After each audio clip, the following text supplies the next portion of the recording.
Thank you. Angela, I'm your host for this Awesome. Thanks, Dave. presentation. Do you want to give it a couple minutes, or do you want, I know it's only 30 minutes, so do you want to get started? Let's get started. I think so. Okay. Absolutely. Perfect. So welcome everyone. Good afternoon, and maybe welcome back to many. I think this is the last concurrent session of Hatched, so hang in there, and then please join us afterwards for the kind of the breakdown of events. So I'm a member of both the Hatched planning team and the innovation advisory team. My name is Dave McCall. I don't think I said that yet. So I'll be monitoring the time today and monitoring the chat throughout the process. So if you put questions in there, I will try to facilitate those at the appropriate time. As you just heard Andrew say, this is going to be recorded for future use. And with that, it's my pleasure to introduce Angela Roman and Camryn Booms, who will be presenting measures of success, first year peer success coaches. I'll turn it over to you. Thank you so much, Dave. Good afternoon, everyone. Thanks for joining us.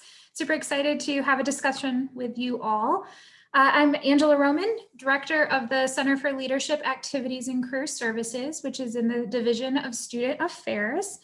And as part of the Peer Success Coach program, I've been serving as administrator to the program. So the grant writing and review, the purchasing budget piece, and all the data collection. And then I get the pleasure of supervising Camryn, who serves as our peer coach lead. Hello, everyone. I am Camryn Booms. I am a senior here at Ferris, and actually am wrapping up my time here this come May. I have been working with Angela as a peer success coach lead, and where I've been in the role of interviewing, helping in the hiring process, and then the training process of our 12 or 13 coaches in the peer success coach program. And I say 12 or 13 because I'm also one of them. So I've also been in this training process with Angela, and I serve as kind of that liaison between Angela and the coaching program. So I help all of our coaches through their progress, and then helping them in their overseeing of all of our students. So we have a quick 30 minutes with you all today. So if we talk fast, that's why. We're going to get this in 30 minutes. But our goal today is to share with you an overview of the program, share with you our success measures, and then most importantly, we're hoping to get in a good discussion about what your thoughts are about our success measures, about the program, and then how might we work together with you? How might we provide some change or innovation or collaboration with the Peer Success Coach program? Absolutely, and we'd love to have an engaged presentation and conversation through this. Feel free to unmute and ask questions as we go. Turn on your camera if you feel comfortable. We don't mind if you brought a snack. We also aren't fans of long PowerPoint slides, so this will be mostly kind of us just talking through the program and then giving you some of our success measures at the end. So how do we come up with this program? So most people in higher education already know that there's a lot of research out there. Best practices show that mentorship programs are working well and will increase retention, success, persistence in our students. And so on top of that, in my everyday work, there's been a couple things that I've been involved in that kind of turn the light bulb on, you could say. So the first one was the Student Affairs Retention Committee. So Camryn and I both serve on the Student Affairs Retention Committee. And in the Retention Committee, we'll look at a variety of data around our students. We'll brainstorm ideas, and then we'll implement some actions, and all trying to improve the retention of our students. But most recently, we've been working on calling campaigns. So we'll identify a cohort of students that seems to be maybe at risk for leaving the institution, and we dole out contact names, and we all get on the phone and start calling. And so as part of that calling campaign, I would reach out, and my response rate, was pretty low, I would say, but it was average with everyone else.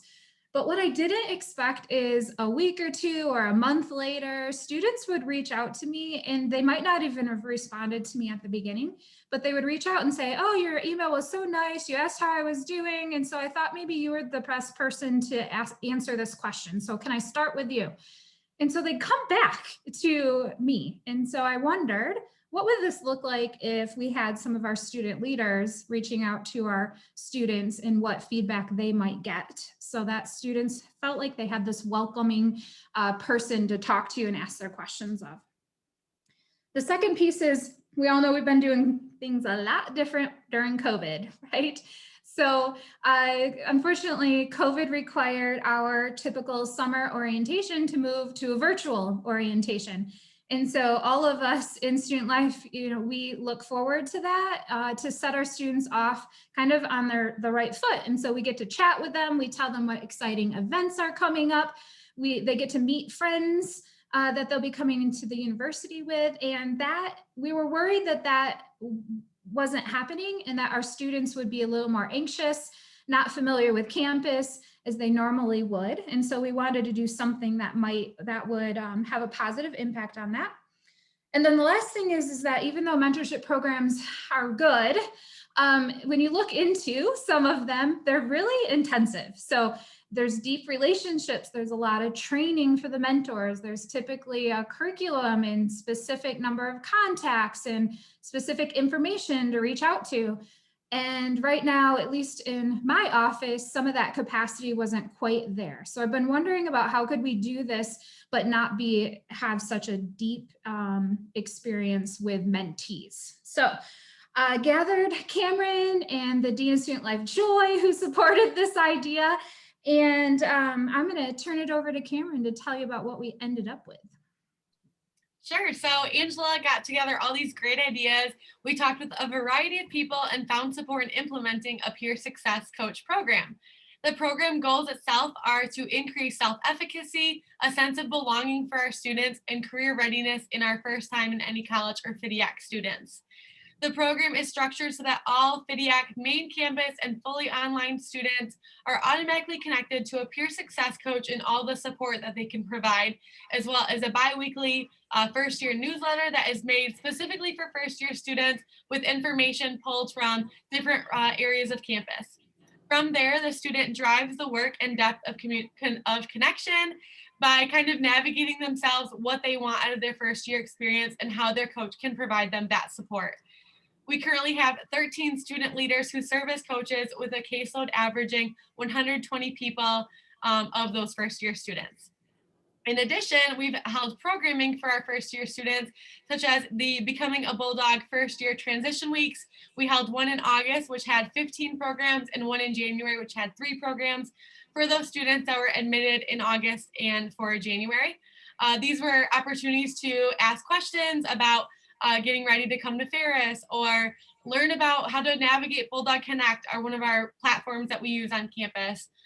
In addition to several other great things, we even did a virtual campus tour for students that were coming and able to show them the map and great study spaces that our first year or our coaches have used in the past. So that was a great opportunity to connect with all of our first year students there in multiple Zoom sessions. We also did icebreaker activities using the Icebreaker platform by having a social opportunity for our students to connect with each other and with their peer success coaches as well. On top of all of this, we use Excel spreadsheet data management to keep track of all of our contact case notes, the barriers or topics that our students came across the most with, as well as the counting in the total number of contacts that we have, which we are planning to show you later today. So at the same time we were chatting and formulating the program, the MCAN, or the Michigan College Access Network, opened up a grant application for COVID response initiatives related to student success. And so I wrote for that and received the full $10,000 grant funding for 1 year. And then in addition to that amount of money, the CLAC's office is providing any additional information. It's a small amount of the expenses is any costs associated with some of the events, because we have provided materials for the events or gift cards and goodies for our students. We did Halloween treat bags for every student could come into the CLAC's office and pick one up. So things to make them feel welcome. But the most expensive piece is all of our wages for our coaches. Perfect. Thank you, Angela. Another thing that I want to touch on was who our coaches are and what they do and what their role is. So I just wanted to clarify that our coaches are not experts in their field. They are students too, just like I am. We are not perfect and all-knowing in everything of our campus provides, but we are able to connect them to the right resources on campus. Our coaches are there to create that peer relationship that students need so that students can feel comfortable in confiding and sharing their experiences. They're trained to help refer and connect students to the experts and those resources across campus departments. But experts have also been able to refer our students to us. So there have been cases where Angela's received an email or some sort of referral about a student that is a student of concern. And then that coach, their peer success coach, was able to connect with the student within that 24-hour time frame that we hope for them to get that immediate a connection with them and be able to solve their issues. And for the most part, a lot of it is things that a peer would be able to help them solve. They also, as peer success coaches, can help celebrate the victories our students have, validate their feelings, help them through their questions, and just help them understand what the student experience truly is. I also want to note that our coaches have gone through a couple of days of training at the start of the program, and then every other Monday we do bi-weekly roundtables where we share our experiences and invite in speakers from different departments on campus. So Dave McCall, our host here today, he actually came in last semester and spoke on how to support first-gen students. So opportunities like that where our coaches were able to connect to different areas of campus or different types of students that they might not be the most familiar with, and be able to learn how to support them in their experience here at Ferris. On top of all of that, like I noted, we do trace every single piece of data back to our Excel sheets that we will show you momentarily, but that is a great way of every single connection and every developmental piece of our coaches are able to come back, and even just seeing them in class and being able to talk with them and check in on them is a piece of data for us. So now we will be showing you our Fidiac cohort data. So this is from the fall 2020 semester for the Big Rapids and Foley Online students only. So in total, in the fall semester, we made 29,918 total contacts to the Fidiac cohort. And that could be anything from a newsletter being emailed out to an email with information of upcoming events to a phone call or a text message or meeting in person or meeting via Zoom. It's all been done by our coaches, and it has been done over 29,000 times, nearly 30,000, which is incredible. On average, every student in our Fidiac cohort then received about 21.24 forms of communication from their peer success coach. And I would like to say that that number's below what it actually is, because there have been instances where that one number of contact actually became a few hours of conversation. I know one of our coaches shared last week that she offered the opportunity to study with a student, and the student took it on, and it was 4 hours of studying it became. So, which was a great experience for them to develop that connection and safely hang out at the library and just be able to talk through their experiences while creating good study habits. Listed below is the response rate. So we have a total response rate of 39%, which could include from email, which was 16%, text 3%, which we learned later in the semester. Texting works the best with this generation of students. We learned that later in this semester. We're starting off strong by texting our students primarily, and then conversation. So that was a phone call, a Zoom meeting, or in-person conversation. We had the most of that response in 20% capacity. We did have a 61% rate of no response, but that doesn't mean that they weren't getting the information, because we noticed that students knew about the information and were sharing the information. They just might not be emailing back or fully connecting back to their peer success coach.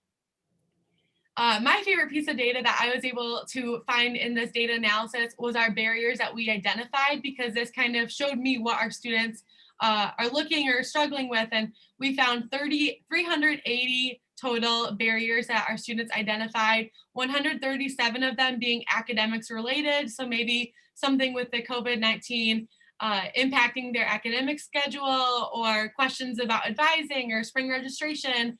We had 120 about campus services. So we were able to refer them to financial aid or different areas of campus, maybe even some services in the tutoring center. involvement in connecting to Ferris, that was 72 of them. So that was more of like the getting involved pieces with those questions about RSOs or how to find service opportunities or how to find the career and internship fair. And then 51 of them was based on emotions or support needs. So a lot of these were just talking about how stressed they were, or they were lacking motivation or struggling with a routine. And those coaches were able to help them through those emotions and through those conversations. So academic-wise, here's some of our academic success and retention information. We ended up with 1,462 Fidiacs this fall, the number we started with. And for comparison, there was 1,544 total Fidiacs fall semester. So that would be any statewide or Kendall first-year students that were not in our program. And then this spring, we have 1,364 students who have returned with us. So a 93% retention rate.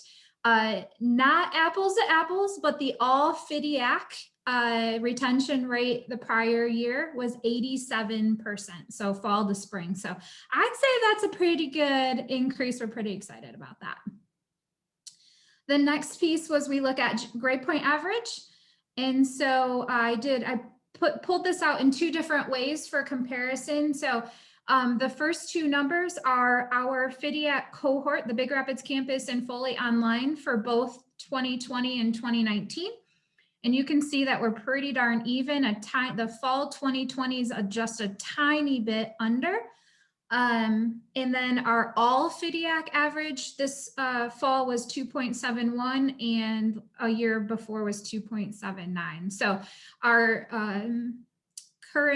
cohorts are above the all Fidiac range, which we're happy with.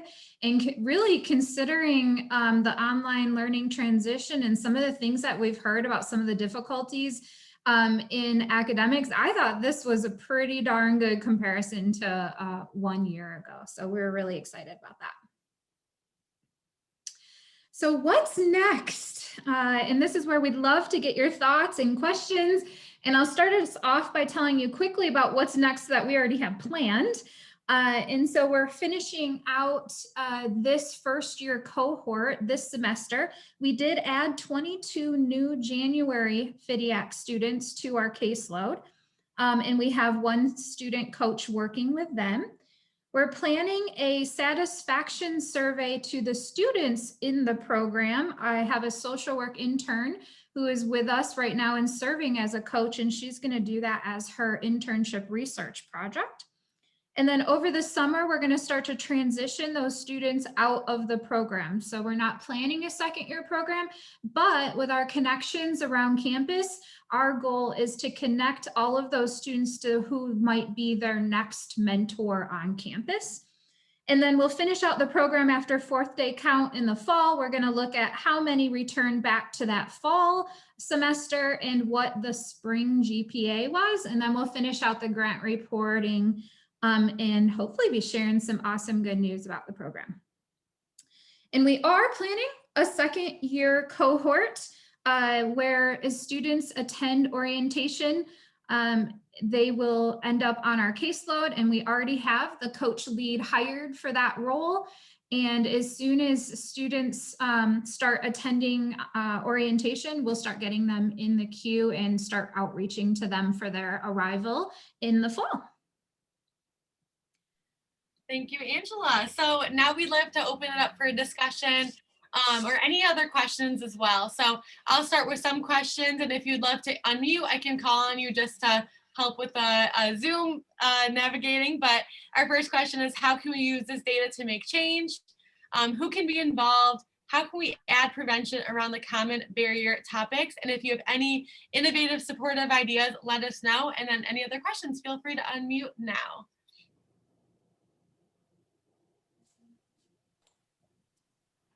Go ahead, Dave. I'll jump in.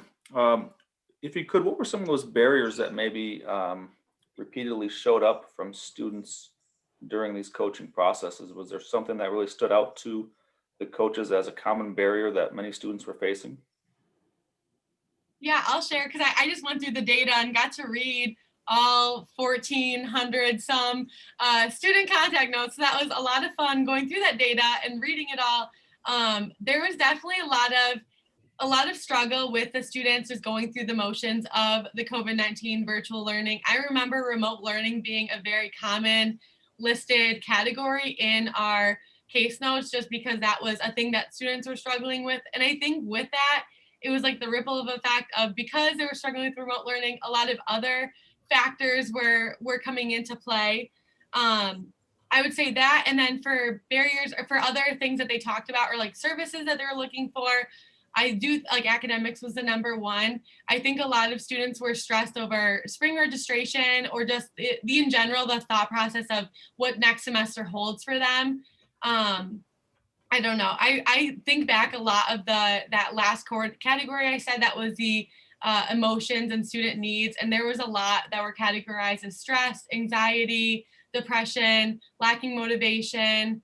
Family loss was one that I didn't think would be a category. I didn't like, not that I didn't think, but because I know that in the age of being a college student, you could obviously very well experience some family loss. But especially hitting them harder this year was something that really told me the story. I'm trying to think of what else. I know that our students, there's a lot of different things, but I would say the emotions and the lack of structure for our students was a big one that I think was a struggle. Angela, if you had anything to add to that. No, I agree. The only thing I'd add is that, Dave, if you want to see all of them, we're happy. We do have like one column now. Camryn took it all and put them into kind of categories, and we certainly can share that out more. Yes, I have them all by the 4 main categories I found, but underneath that, it's like how many asked about financial aid services and so on. And I can always send that data around too if anyone's interested. I'd love to see that. Perfect. Amy asked, will coaches be assigned by college those who are reaching out to new fall 21 students? Yes, we didn't share how we divided out our students, did we? We actually did it random. I took the first 120 students and gave them to the first coach. And as students came in, we just added them equally to the coaches. So it has not come up from any of our coaches that they wish they would be with students who are in their college. And I don't remember anyone saying that a student asked if they were in their college, but we absolutely have had conversations between Camryn and I about how might we better, more intentionally assign students to coaches. And so things like, would all the TIP students be assigned to one coach, and that coach might also chat or meet regularly with Patrick. So we are absolutely having those conversations, and would love to hear if anyone else has an idea besides attaching them or dividing them out by college. I'll also add that we've had students that our coaches thought this person would be a great fit for another coach, or maybe connecting them with another coach, depending on interests or similar majors or other similarities, commonalities that they have. There's been that opportunity where students can ask around other coaches. We have a listing of a directory of all of our coaches, what they're involved in, kind of their background and what makes them them. And so our students our coaches get to know each other to be able to relate their students to their coaches as well. Thank you, Angela. Shelly unmuted. Shelly, if you have a question, feel free. I do, you know me. So thank you for doing this, because anything that we can do and every opportunity we have to reach out to students is great. Ange, I know you and I have talked about this before. Have you been able to identify students by college so you can give a breakout to each of the colleges as to who participated and who didn't? But more importantly, how are you identifying at-risk students?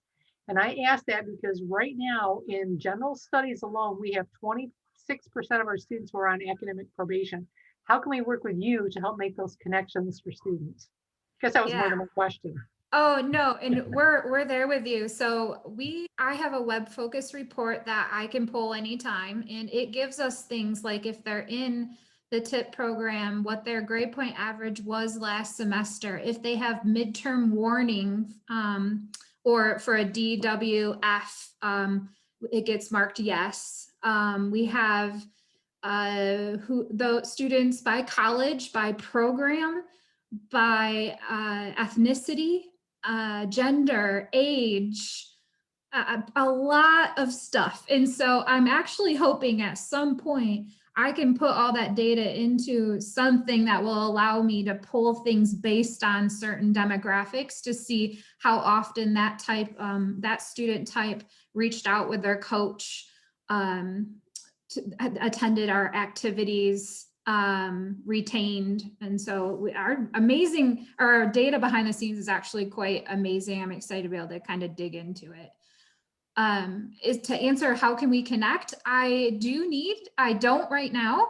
I do need to bring in their academic status or standing. So currently I don't have good standing or probation or academic warning, but I do have their GPA from last semester. So the coaches are just getting that information, and I've asked them to reach out to anyone with under a 2.0 very quickly.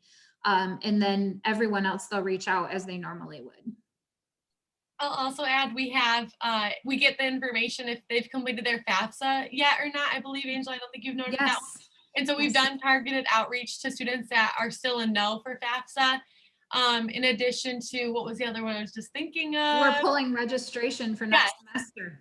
Yes, pulling registration as well. So we pulled the spring registration report, I think a few weeks after spring registration had opened up for the first year students by category. I think it was mid-November, late November. And then our students were able to connect with anyone that was registered below, I think it was 6 credits or 12 credits. I can't remember offhand, but yes, I think it was 6 too. So connecting with the students if they hadn't registered, just reminding them that they needed to meet with their advisor, get their academic hold advising hold lifted, and get registered for spring. That's awesome.